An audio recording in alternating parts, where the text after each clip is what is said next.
Hi friends, welcome back to my channel. ఈరోజు recipe వచ్చేసి మెంతెం కూర టమాటా పచ్చడి. ఈ టమాటా పచ్చడిని వేడి వేడి అన్నంలో కొంచెం నెయ్యి వేసుకుని తింటే చాలా బాగుంటుందండి.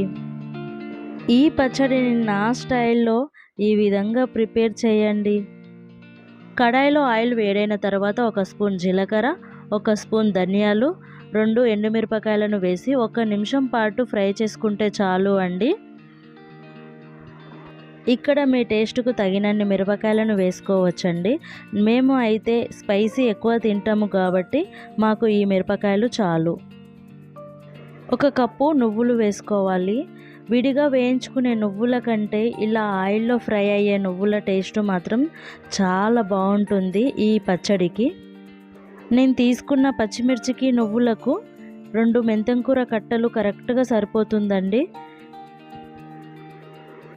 ఈ మెంతెం కూరను కూడా ఒక 2 నిమిషాల పాటు ఫ్రై చేసుకోవాలి.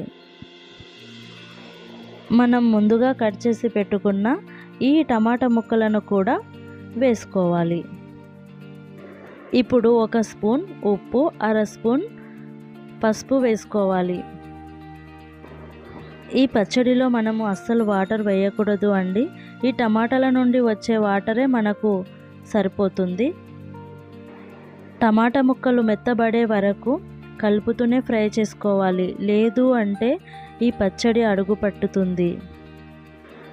ఇలా మంచిగా ఫ్రై అయిన తర్వాత 6 లేదా 7 ఎల్లుల్లిపాయలను వేసుకోవాలి. కొంచెం చింతపండు వేసుకున్న 2-3 నిమిషాల పాటు ఫ్రై చేసుకున్న తర్వాత స్టవ్ ఆఫ్ చేసుకోవడమే.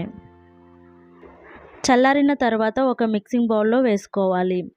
ఒకసారి అబ్జర్వ్ చేయండి, ఈ పచ్చడిని కుక్ చేసేటప్పుడు నేను ఎక్కడ కూడా మూత పెట్టలేదు. ఆకుకూరలను కుక్ చేసేటప్పుడు మూత పెడితే ఆకుకూరల కలర్ చేంజ్ అవుతుంది. ఇలా మిక్సీ పట్టుకున్న తర్వాత ఒక బౌల్లోకి తీసుకుని పక్కన పెట్టుకోవాలి.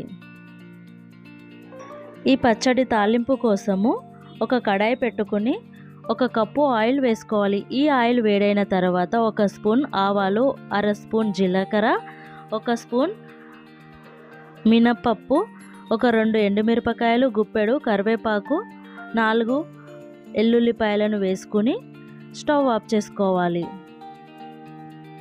ఈ వేడి పోపుని పచ్చడిలో వేసుకుని ఒకసారి కలుపుకోవాలి.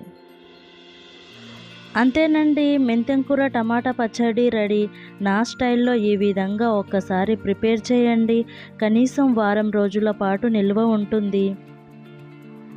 సరే, నా వీడియో మీకు నచ్చిందా? నచ్చినట్టయితే లైక్ చేయండి, షేర్ చేయండి. మరిన్ని వీడియోస్ కోసం నా ఛానల్ని సబ్స్క్రైబ్ చేసుకోవడం మాత్రం మర్చిపోకండి.